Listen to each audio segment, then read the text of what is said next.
Érase una vez un mundo remoto donde los hombres primitivos miraban al firmamento e intentaban comprender el universo.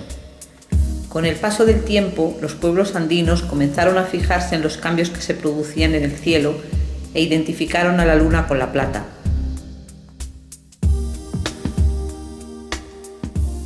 También alzaron la vista al sol y relacionaron su color y su brillo con el oro.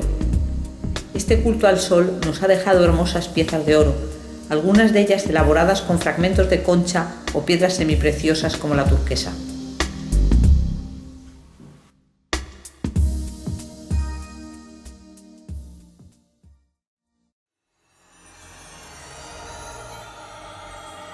Sin embargo, el oro es mucho más. Es química, mineralogía, geología, historia, arte, tecnología e incluso medicina. Es un elemento, es un metal y es un mineral. Podemos estudiarlo a través de la ciencia, de la historia y del arte. Tiene poca afinidad para combinarse con otros elementos, por lo que en la naturaleza suele encontrarse puro o formando aleaciones naturales que pueden llegar a contener entre un 2 y un 20% de plata, cobre, hierro y otros elementos. Cuando el contenido en plata alcanza el 20%, recibe el nombre de electrum. Desde el punto de vista químico, el oro es un metal de transición situado en el grupo 11 de la tabla periódica con número atómico 79. Su estructura interna está formada por átomos de oro que se disponen en lo que se llama un empaquetado cúbico compacto, es decir, los átomos ocupan el menor espacio posible, distribuyéndose según una celda de simetría cúbica centrada en las caras. Aunque es extraordinariamente raro, el oro puede presentarse cristalizado en cubos y octaedros y en cristales de 12, 24 e incluso de hasta 48 caras, como estos diminutos ejemplares que se exhiben en el Field Museum de Chicago.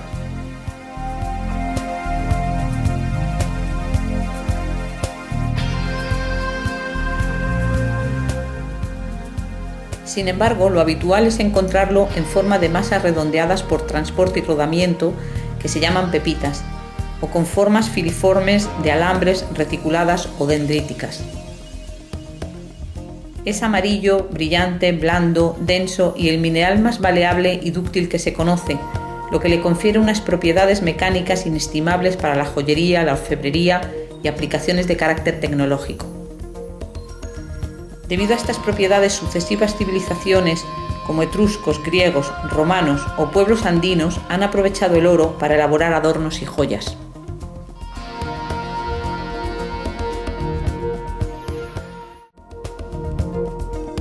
Con 31 gramos de oro es posible elaborar una lámina de 28 metros cuadrados de superficie.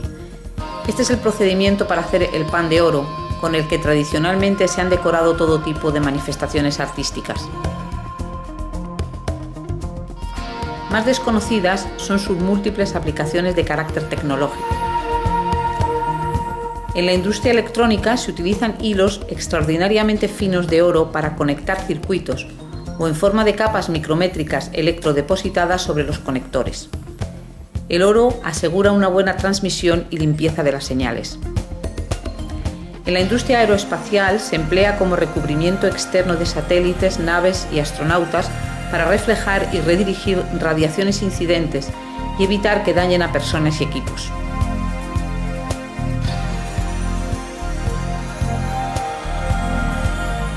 En astronomía se usa en forma de espejos acoplados a los telescopios para detectar y medir fuentes de luz infrarroja procedente del espacio. Igualmente es un medio ideal para la propagación de ondas sonoras, por lo que se utiliza en la fabricación de flautas traveseras, boquillas y otros instrumentos musicales de viento.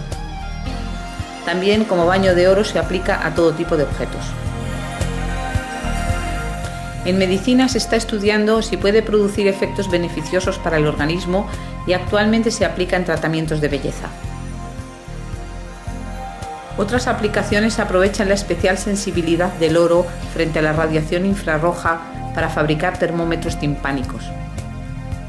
Estas propiedades y sus numerosas aplicaciones justifican el elevado valor del oro y el que se haya tomado desde los inicios de la historia como un bien tangible, que dio origen incluso al sistema monetario, patrón oro, imperante a nivel mundial en los 2 últimos siglos.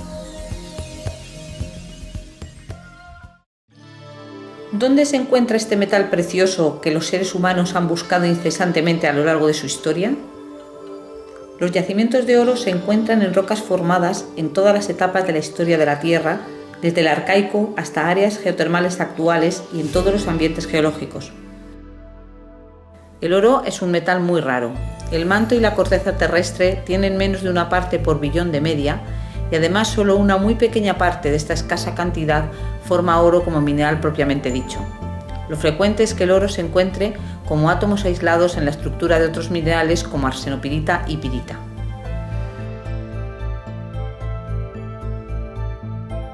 Las antiguas culturas extraían pepitas de oro de depósitos aluviales que los ríos transportaban a favor de la corriente. Estos yacimientos, por su riqueza y concentración, se llaman tipo placer. Posteriormente empezaron a explotar vetas de cuarzo con oro. En ambos casos extraían oro de aquellos lugares donde lo veían. Agotados estos yacimientos, ahora explotamos oro invisible, que solo se puede reconocer con un microscopio electrónico. En este momento, los principales países productores de oro en el mundo son China, Australia, Estados Unidos, Rusia, Sudáfrica y Perú. Entre estas áreas auríferas destacan los conglomerados precámbricos con oro, uranio y pirita de Witwatersrand en Johannesburgo, el oro en rocas sedimentarias calcáreas tipo Carlin en Nevada y el oro asociado a volcanes relacionados con límites destructivos de placas tectónicas. No es hasta principios del siglo XX cuando se empezó a comprender que el oro podía asociarse al vulcanismo. Se comenzó a comparar depósitos de oro antiguos con áreas geotermales actuales como Yellowstone Park al noroeste de los Estados Unidos. En las fumarolas, fuentes termales y géiseres activos de este parque nacional se ha detectado la presencia de oro en geiseritas y depósitos asociados. A este tipo de yacimientos se les denominó epitermales, palabra derivada del griego y que alude a su formación a baja temperatura. Cuando dos placas convergen, el borde frontal de una de ellas puede curvarse, deslizándose una debajo de la otra. Se denomina zona de subducción y se caracteriza por una intensa deformación, actividad sísmica, formación de cadenas montañosas, metamorfismo y vulcanismo. Debido a la abundancia de volátiles y fluidos que permiten lixiviar y transportar metales, estos volcanes y cuerpos magmáticos relacionados se convierten en áreas preferentes para la formación de yacimientos de oro y otros metales. Los Andes son una de las zonas más ricas del mundo en producción y reservas de oro en relación con una intensa actividad magmática. El cinturón andino comprende varias cordilleras, sierras, mesetas y valles que se extienden a lo largo de 7.240 kilómetros desde 11 grados latitud norte hasta 56 grados latitud sur. La impresionante cordillera andina se ha levantado por la subducción de las placas oceánicas de Cocos, Nazca y Antártida por debajo de la sudamericana a lo largo de los últimos 130 millones de años. Los mayores yacimientos de oro andinos están relacionados con vulcanismo, por inyección de fluidos hidrotermales de relativa baja temperatura, entre 100 y 300 grados, que desarrollan múltiples etapas mineralizadoras. A 20 kilómetros de la ciudad de Huaraz, en Perú, se encuentra la mina Pierina. Se trata de un típico yacimiento epitermal de los llamados oro de alta sulfuración o de ácido sulfato. Situada entre 3.650 y 4.200 metros de altura en la Cordillera Negra en los Andes centrales, se puso en explotación en 1995. Es un ejemplo de las grandes minas actuales que las antiguas culturas peruanas no vieron, porque aquí el oro no es reconocible a simple vista. Se formó hace 14 millones de años asociada al intenso magmatismo generado durante la subducción de la placa de Nazca bajo la sudamericana. La intensa erupción de azufre a partir de fumarolas volcánicas interaccionó con las aguas subterráneas, produciendo ácido sulfúrico que alteró profundamente las rocas por las que circulaba. Son característicos los colores blancos, marrones y rojos de las cortas de explotación, debido a las fuertes alteraciones hidrotermales que generan zonas de alunitización, alteración argilítica avanzada y sílice querosa con azufre nativo.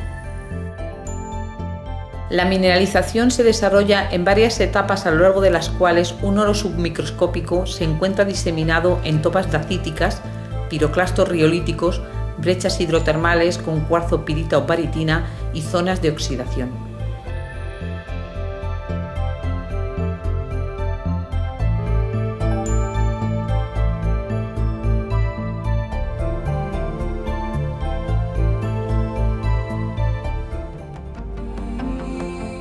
En la cordillera de los Andes se sucedieron desde 2000 años antes de nuestra era una serie de culturas que extrajeron y trabajaron el oro en un contexto funerario, ceremonial y suntuario. En el Perú, las sucesivas culturas se agrupan en base a la cronología de Rowe en un primer periodo denominado precerámico, 3 horizontes y 2 intermedios. En los horizontes predominó la influencia de una cultura única extendida prácticamente por todo el territorio. Los 2 intermedios son periodos en los que coexistieron varias culturas.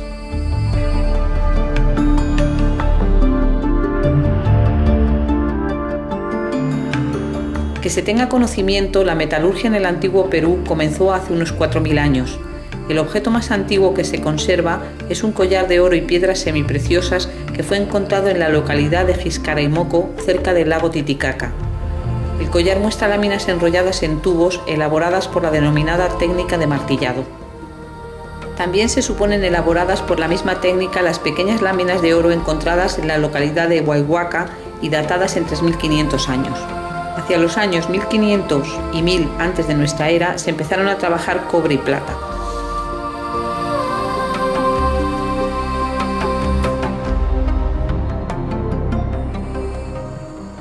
Los trabajos metalúrgicos con oro fundido no aparecen hasta 500 años después y las aleaciones intencionadas oro-cobre, llamadas tumbagas, se reconocen a partir del año 100 y las técnicas de dorados del 300.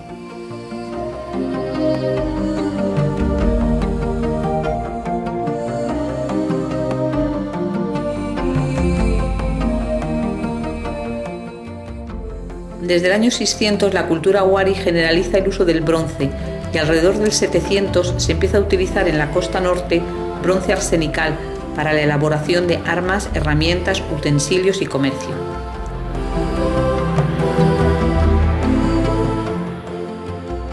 La cultura inca extiende el uso del bronce por todo su imperio.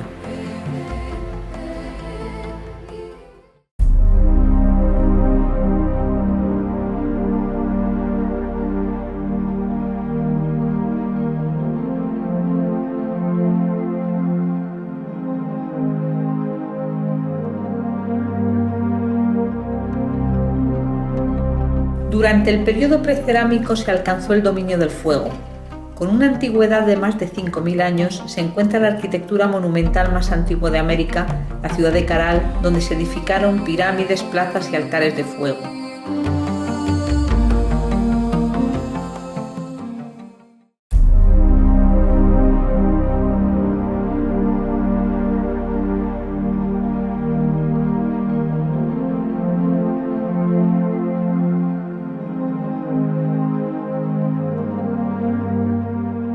Situado cerca de la ciudad de Huánuco, el Templo de las Manos Cruzadas de Cotos, que data del año 2300 antes de nuestra era, representa la arquitectura más antigua de los Andes.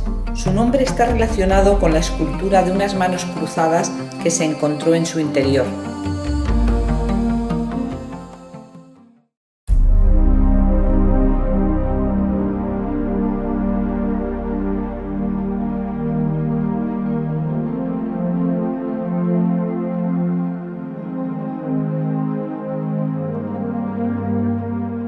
Huaca Ventarrón es un templo de uso religioso construido con bloques de adobe en el que se pueden distinguir 3 fases de construcción. El templo tiene altares de fuego, muros pintados, relieve de peces y contrafuertes en sus muros.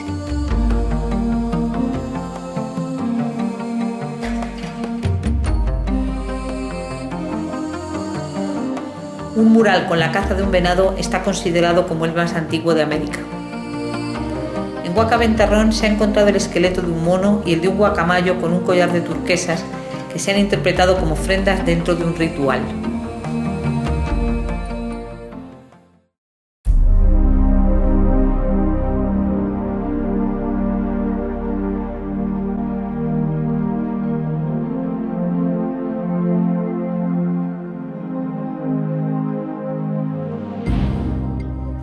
La cultura Paracas ocupó parte de la costa sur del Perú. Trabajaron el oro en láminas para la realización de diademas, narigueras y adornos.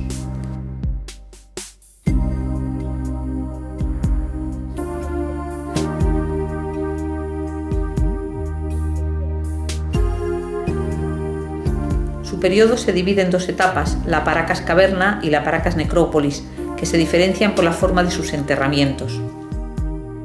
La cultura Paracas es mundialmente famosa por la belleza de sus tejidos, que utilizó para redes de pesca, prendas de vestir y mantos destinados a los enterramientos en fardos funerarios con los difuntos en posición de cuclillas.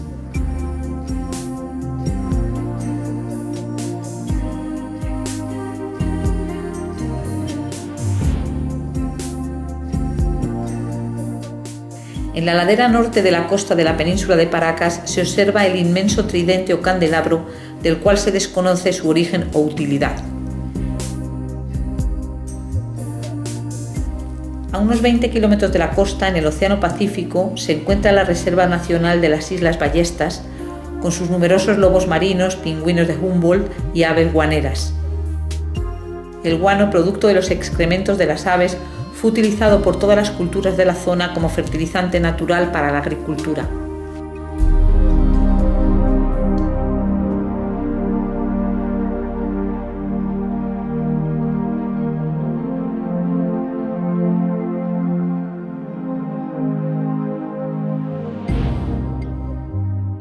Durante el horizonte formativo se extiende desde los Andes centrales hasta la costa la cultura chavín.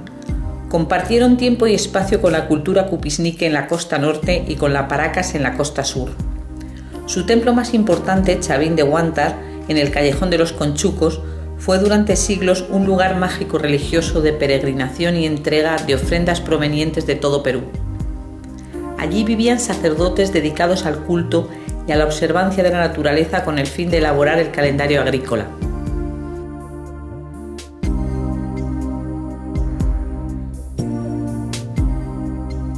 Fueron hábiles trabajadores de la piedra, destacando el obelisco Tello, la estela Raimondi y el Lanzón, situado en el cruce de dos galerías subterráneas del templo de Chavín de Huántar. En las paredes exteriores están las cabezas clavas, esculturas de aspecto feroz y rasgos felinos.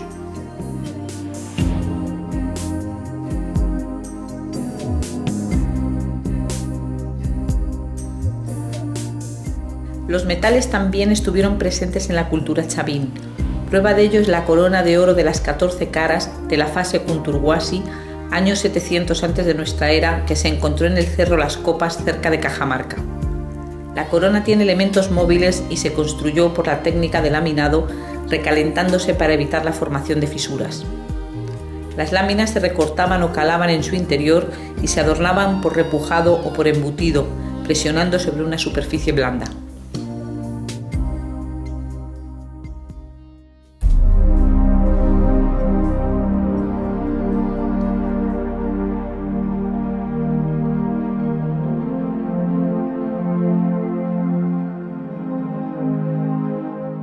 Los Nazca, descendientes de los Paracas, son conocidos por la belleza de su cerámica policromada, en la que con frecuencia se reconocen formas globulares y el asa puente.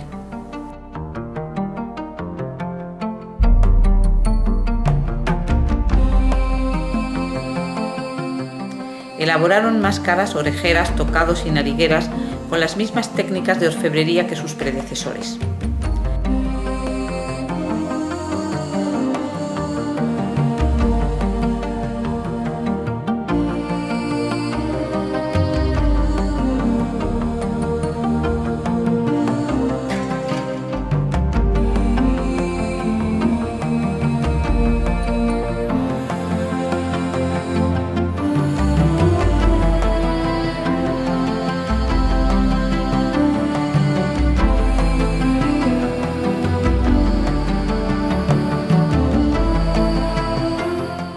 Habitaron en la semidesértica costa sur del Perú, con ríos de caudal intermitente que bajan de la sierra al mar.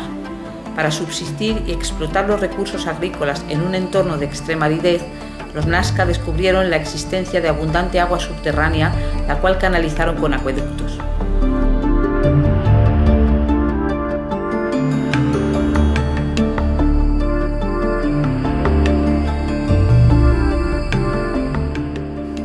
Esta cultura es mundialmente conocida por sus misteriosas pistas de Nazca.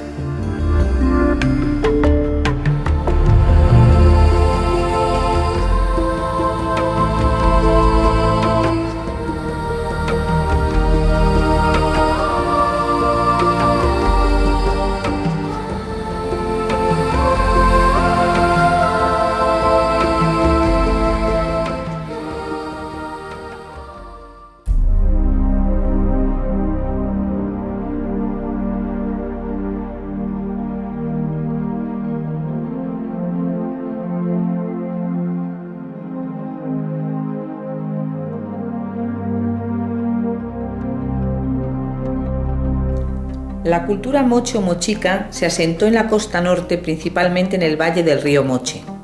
Su asentamiento principal estuvo entre la Huaca del Sol, que tenía carácter administrativo, y la Huaca de la Luna, de carácter religioso.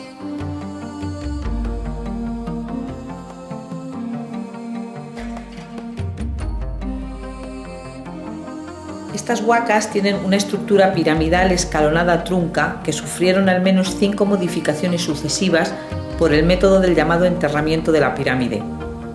En la Huaca de la Luna se pueden reconocer abundantes frisos policromados en alto relieve, donde destaca como figura principal el rostro de Ayapaec, o el dios decapitador, deidad suprema de los moche.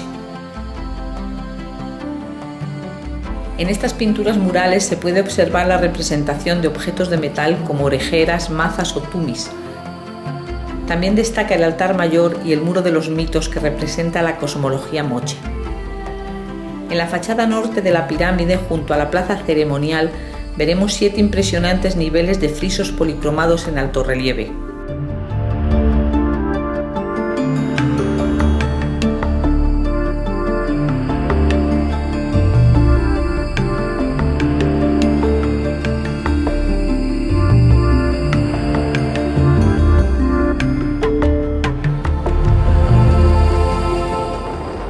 En la localidad de Sipán, a unos 40 kilómetros al sureste de Chiclayo, se encuentra el complejo de Huacarrajada, compuesto por 2 pirámides y un túmulo.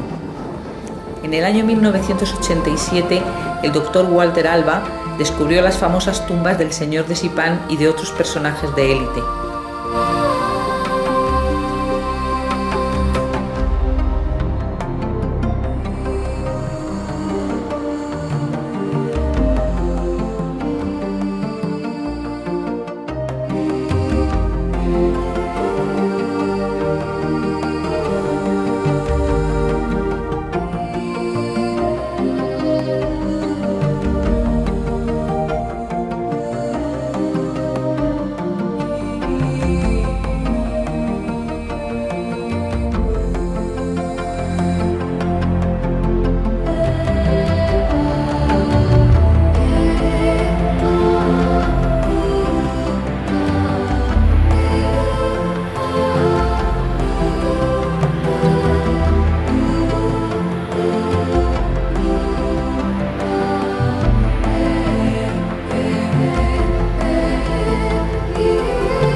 Los moche utilizaron 3 metales en la orfebrería: oro, plata y cobre, en solitario o en aleaciones binarias o ternarias con distintas proporciones de estos metales.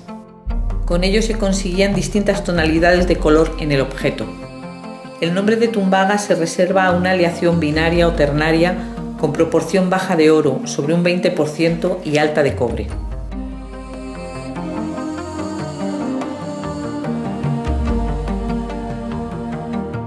Los objetos eran sometidos a diferentes técnicas para aumentar el efecto dorado o plateado en la superficie. Las técnicas de dorado no se comprenden en detalle. Algunas eran sencillas, como cubrir el objeto con una fina lámina de oro, pero otras eran muy sofisticadas. Entre estas últimas destaca la técnica de eliminar, por métodos no totalmente conocidos, parte del cobre de la superficie, que como consecuencia quedaba enriquecido en oro. Otras hipótesis presuponen que el dorado se producía por sustitución electrolítica, introduciendo la tumbaga en una solución rica en oro, o en otros casos metiéndola en oro fundido, con lo que la superficie acabaría totalmente dorada. No se conoce con certeza si en otros casos utilizaban amalgamas oro-mercurio para cubrir las piezas, que serían calentadas con posterioridad para eliminar el mercurio.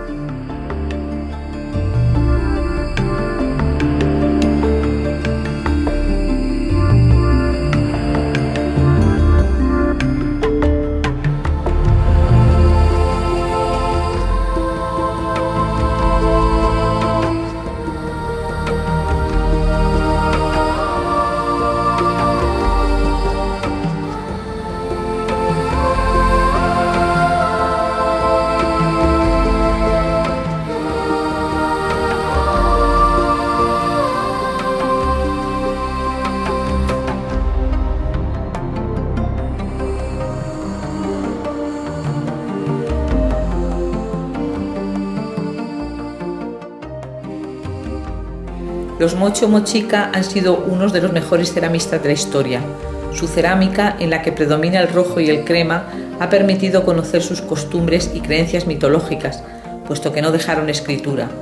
Utilizaron técnicas manuales de modelado con ayuda de herramientas y otras manufacturadas con moldes.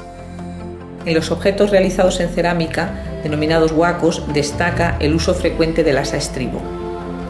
En la cerámica, la iconografía permite rastrear la presencia de los adornos de metal. Son famosas las piezas realistas como los huacorretrato y las de carácter erótico o escultórico. Incluso fabricaron instrumentos musicales en cerámica.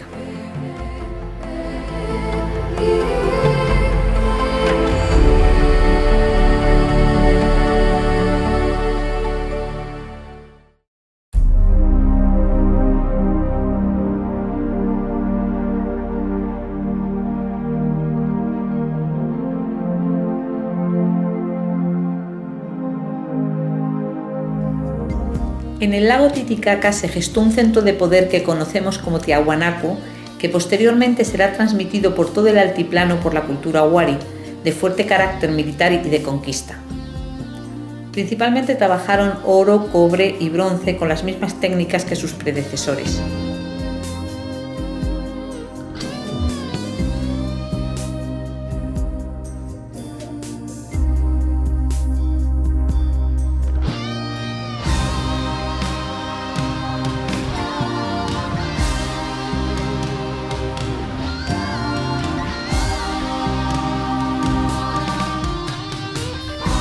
Un importante centro administrativo wari está en Piquillacta, cerca de Cusco.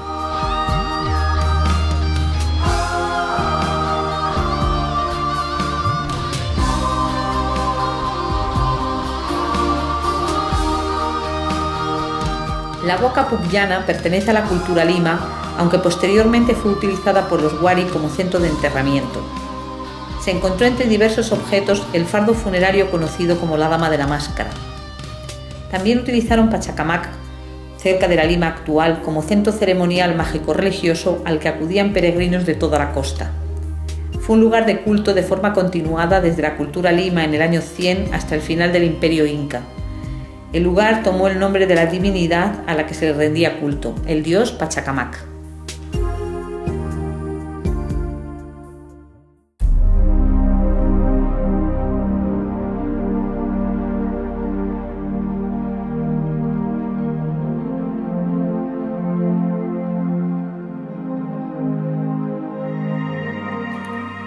La cultura Sican, que se denominó también Lambayeque, se desarrolló en la costa norte y heredó los conocimientos de los mochica y los wari. El significado de Sican en lengua muchic es templo de la luna. El periodo intermedio de la cultura Sican, entre los años 900 y 1100, es el más conocido por el esplendor de su metalurgia. Durante este tiempo, los Sican se establecieron en el bosque de Pomac, dentro de la zona conocida como Batán Grande. Cuenta la leyenda que este pueblo vino del mar liderado por un gran guerrero que se llamaba Nailamp. Una bella alegoría de este momento se puede admirar en la entrada del Museo Brüning en Lambayeque.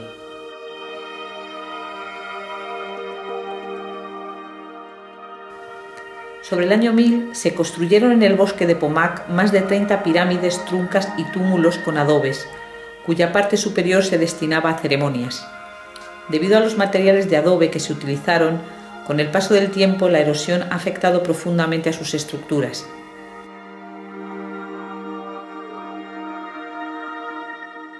Los trabajos del proyecto arqueológico Sican, dirigido por el Dr. Shimada, han permitido descubrir en la tumba este de la Huaca Loro el enterramiento del señor de Sican. En el Museo Nacional Sican, en la localidad de Ferreñafe, se puede observar y disfrutar de la belleza de la máscara y orejeras de oro, junto a otros elementos del amplio ajuar funerario de este personaje de élite.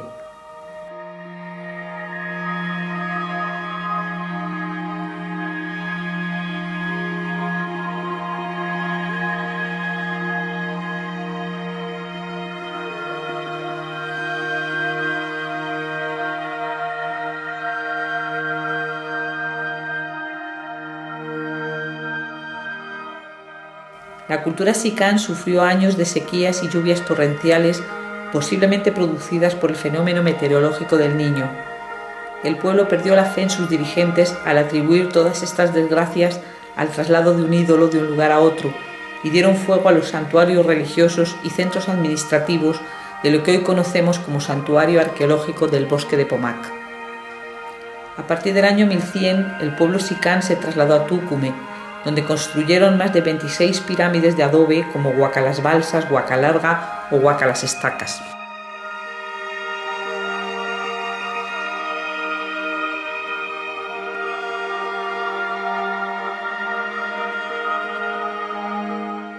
La larga tradición de la costa norte de Perú en trabajos de orfebrería con oro y plata fue desarrollada de forma excepcional por el pueblo Sican. Un elemento diferenciador para la arqueología fue el uso intensivo del cobre arsenical, también denominado bronce arsenical. Esta circunstancia diferencia a los Sican de otras culturas de la sierra que utilizaban el bronce de aleación cobre-estaño.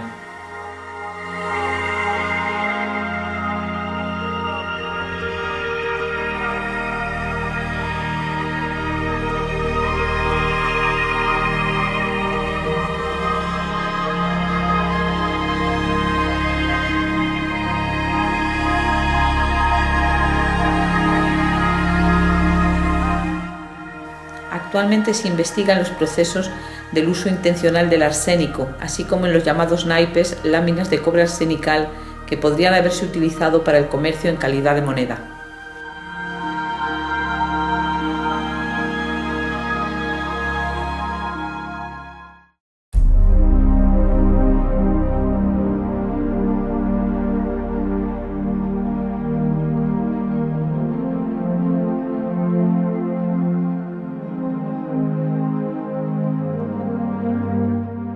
En la costa central, la cultura chancay trabajó la cerámica con molde y sin molde. Los orificios en las figuras son rastros de la presencia de adornos metálicos. Son famosos los cuchimilcos, dioses con brazos de aspecto alado.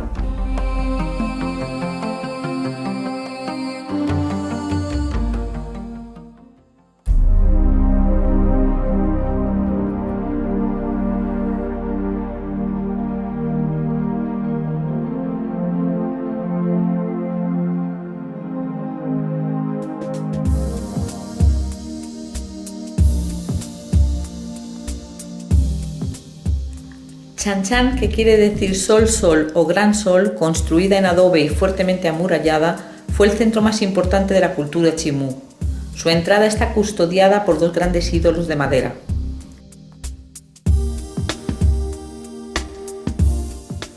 Los artesanos chimú representaban en tallas de madera a personajes de élite o a divinidades.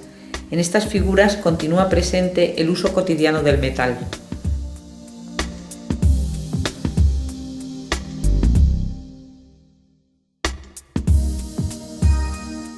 En el interior de Chan Chan, la iconografía está dedicada al mar, con paredes que se asemejan a redes de pesca y frisos en alto relieve de criaturas marinas.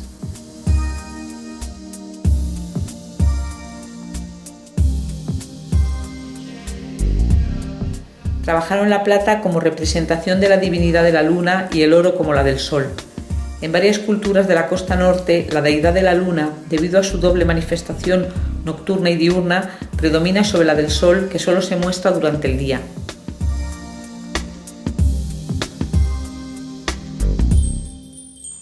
La cerámica de color negro es característica de los chimú. La utilizaban para uso doméstico, ceremonias y ajuares en enterramientos. Una peculiaridad de su cerámica es la inserción de una pequeña figura en el extremo del asa. Son frecuentes las representaciones relacionadas con el mar y la pesca en caballitos de totora, que aún hoy en día se siguen utilizando en la costa norte del Perú.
Los historiadores sitúan el origen de los incas, pueblo de lengua quechua, en el año 1400, aunque fue sobre el 1438 cuando comenzó la expansión de su imperio bajo el mandato de Pachacútec.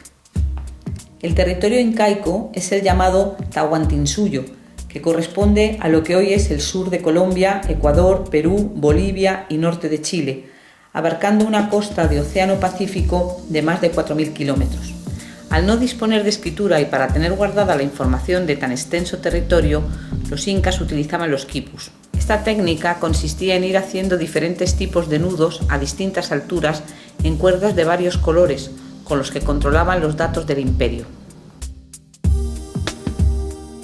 En esta época hay un gran desarrollo de la arquitectura que se caracterizó por ser de planta rectangular, puertas y ventanas de forma trapezoidal con dinteles y piedras labradas sin argamasa, como esta de 12 ángulos en Cusco. En esta ciudad, capital del imperio inca, se conservan los restos del Coricancha, que fue un templo en honor al sol, en el que se custodiaban las momias de los máximos dignatarios incas y también se honraba al dios Viracocha. Todo su interior y las figuras en sus jardines estaban trabajadas en oro. A las afueras de Cusco podemos visitar una construcción ciclópea llamada Sacsayhuamán, que probablemente fue un lugar sagrado. Si nos dirigimos al noroeste, a lo largo del Valle Sagrado, siguiendo el discurrir del río Urubamba, nos encontramos una zona de gran fertilidad para los cultivos. En los alrededores de este valle hay una importante concentración de arquitectura inca, como las ruinas de Pisac y Ollantaytambo.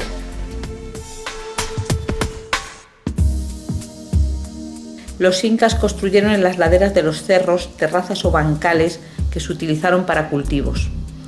Entre ellas destacan las terrazas circulares de Moray, que probablemente constituían un laboratorio agrícola donde se estudiaba la eficacia de los cultivos en función del ángulo con el sol.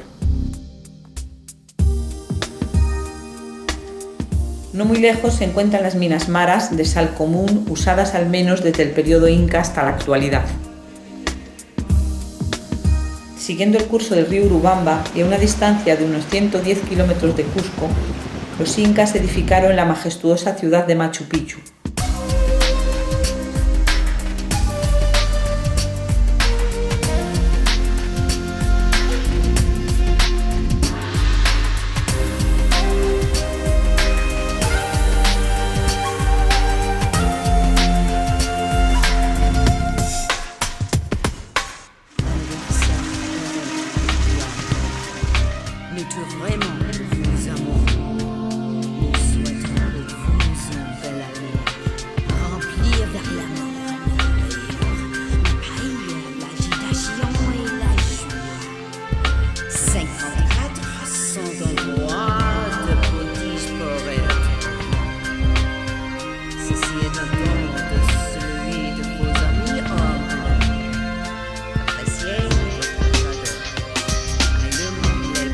Los incas no aportaron grandes novedades respecto de la metalurgia, pues utilizaron todas las técnicas de las culturas que los precedieron, excepto el dorado. Cabe resaltar que usaron el método del incrustado de metales.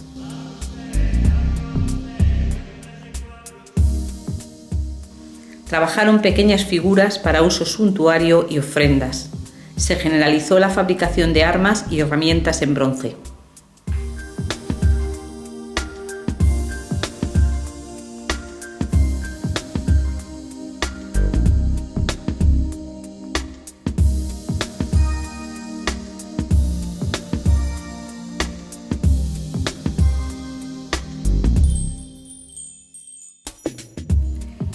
Este pasado histórico puede reconstruirse con ayuda de técnicas cruzadas químicas y mineralógicas.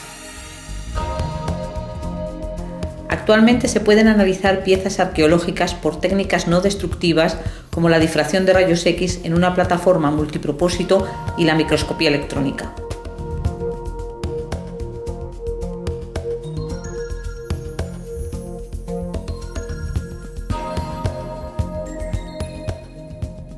Como ejemplo, aquí se muestra una pieza arqueológica de la costa norte del Perú, cuyo análisis por espectroscopía de energía dispersiva de rayos X o EDX, técnica acoplada al microscopio electrónico de barrido o SEM, ha revelado una composición entre un 67 y un 45% de oro, el resto de plata y algunas trazas de cobre. En otras piezas, como estas varillas de la costa norte de Ecuador, posiblemente fragmentos de una nariguera, la misma técnica de análisis ha determinado una composición rica en cobre de tipo tumbaga. En esta imagen obtenida por SEM, en la que se ha empleado un detector de electrones retrodispersados, se observa una superficie enriquecida por un proceso de dorado. Este detector permite determinar diferencias de composición por contraste de color, siendo en este caso la zona brillante la que corresponde al oro, por ser el elemento más pesado. Estos análisis se realizaron en el Centro Nacional de Microscopía Electrónica.